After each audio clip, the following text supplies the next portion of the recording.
In this video, we're going to show you how to manage your online reviews and respond to reviews and check in on your review invites.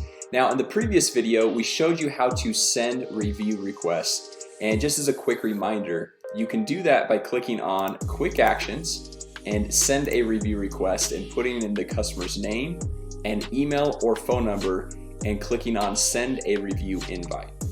Now, to manage all of your online reviews, we're just going to click on Reputation, and from the Reputation dashboard we can see an overview of all of the reviews that have come in. We can also see the requests that we previously sent and see the status of these reviews.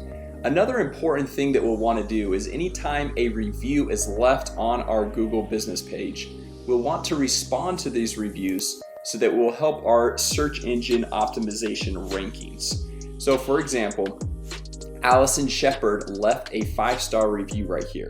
So all we'll want to do is click right here and respond to the review. You can easily see how we can scroll down and respond to every single one of the reviews that have come into our business. So as a quick recap, in order to go through and manage your online reviews, we'll just click on Reputation over here on the side.